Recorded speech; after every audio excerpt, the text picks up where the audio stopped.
سرکار دو عالم صلی اللہ تعالی علیہ وسلم ارشاد فرماتے ہیں جب انسان سجدہ کرتا ہے تو شیطان روتے ہوئے بھاگتا ہے اور کہتا ہے افسوس انسان کو سجدہ کا حکم ہوا، اس نے سجدہ کر لیا اور اس کو جنت ملی، مجھے سجدہ کرنے کا حکم ہوا تو میں نے انکارا اور مجھے جہنم ملی۔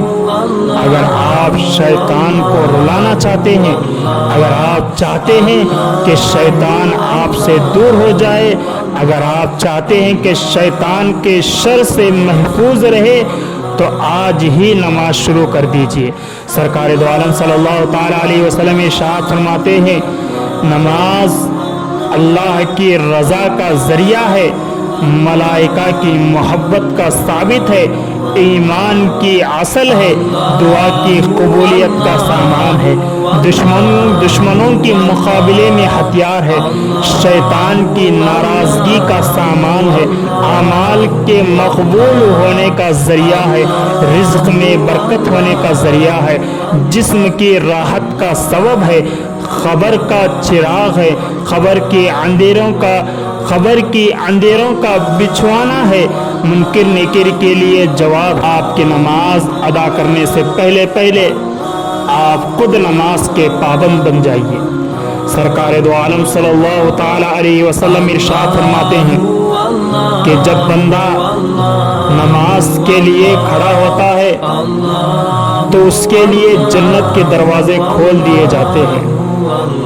اس نمازی اور پروردگار اللہ تبارک و تعالیٰ کے درمیان تمام جو حجابات ہوتے ہیں ہٹا دیے جاتے ہیں اور جنتی حورے اس کا استقبال کرتے ہیں۔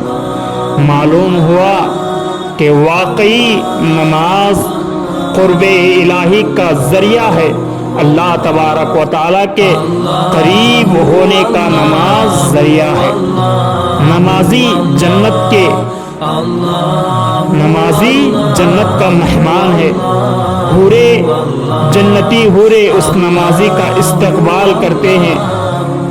امام غزالی لکھتے ہیں کہ بندہ جب نماز پڑھتا ہے تو اس سے 10 صفے فرشتوں کے تعجب کرتے ہیں اور ہر صف 10,000 کی ہوتی ہے، ان فرشتوں کی تعداد 1,00,000 ہے۔ اللہ تبارک و تعالی ان 1,00,000 فرشتوں کے سامنے اس نمازی بندے پر فخر کرتا ہے، وہ دیکھو میرا بندہ میری نماز ادا کرنے کے لیے آیا ہے۔ میرے بھائی بزرگ دوست، نماز ادا کرو۔ سرکار دو عالم صلی اللہ تعالی علیہ وسلم ارشاد فرماتے ہیں جو میری طرح وضو کرے پھر ظہر کی نماز پڑھے تو اللہ تبارک و تعالی اس کے گناہوں کو معاف فرما دیتا ہے۔ یعنی وہ گناہ جو فجر کی نماز اور ظہر کی نماز کے درمیان ہوتے ہیں، پھر جب عصر کی نماز کا وقت آتا ہے تو اللہ تبارک و تعالی اس کے ظہر اور عصر کے درمیان ہونے والے تمام گناہوں کو اللہ تبارک و تعالی معاف فرما دیتا ہے۔ جب مغرب کی نماز پڑھتا ہے تو اللہ تبارک و تعالی اس کے عصر اور مغرب کے بیچ میں جو گناہ ہوتے ہیں تو اللہ تبارک و تعالی ان گناہوں کو معاف فرما دیتا ہے۔ جب اس عشاء کی نماز پڑھتا ہے تو اللہ تبارک و تعالی مغرب اور عشاء کی نماز کے درمیان جو گناہ ہوتے ہیں تو اللہ تبارک و تعالی ان سارے گناہوں کو معاف فرما دیتا ہے۔ اور فجر کی نماز پڑھے تو عشاء اور فجر کے درمیان ہونے والے تمام گناہوں کو اللہ تبارک و تعالی معاف فرما دیتا ہے۔ اسی لیے میرے بھائی بزرگ دوستو، یہی وہ نیکیاں ہیں جو تمام برائیوں کو دور کر دیتی ہے۔ آپ جتنا نماز ادا کریں گے اتنا ہی اللہ تبارک و تعالی آپ کو صحت یاب بنائے گا۔ قیامت قائم ہوگی تو نمازیوں کو جنت کی طرف جانے کا حکم ہوگا۔ پہلا گروہ جب جنت میں داخل ہوگا تو ان کے چہرے آفتاب کی مانند روشن ہوں گے. فرشتے ان سے پوچھیں گے کہ تم لوگ کون ہو؟ اور وہ کہیں گے ہم ہمیشہ نماز پڑھا کرتے تھے. پھر فرشتے پوچھیں گے تمہاری نماز کا کیا حال تھا؟ تو نمازی کہیں گے اذان کی آواز سننے سے پہلے ہی ہم لوگ مسجد میں موجود رہتے تھے.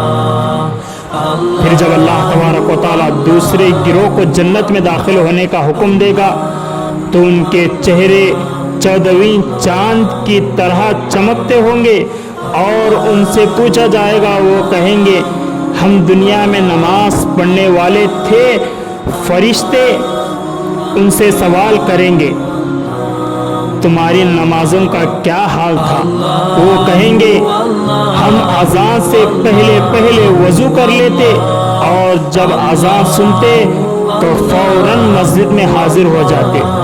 جب تیسرے گروہ کو جنت میں داخل ہونے کا حکم ہوگا تو ان کے چہرے ستاروں کی طرح چمکتے ہوں گے. جب ان سے پوچھا جائے گا تو وہ کہیں گے ہم دنیا میں نماز پڑھا کرتے تھے. تو فرشتے پوچھیں گے تمہاری نمازوں کا حال کیا تھا؟ وہ کہیں گے ہم اذان سننے کے بعد وضو کیا کرتے تھے. میرے بھائی بزرگ دوستو، جہاں تک ممکن ہو سکے وقت ہوتے ہی نماز کے لیے وضو کر کے تیار ہو جائیے، ورنہ لوگ آپ کی نماز پڑھنے کے لیے تیار ہو جائیں گے.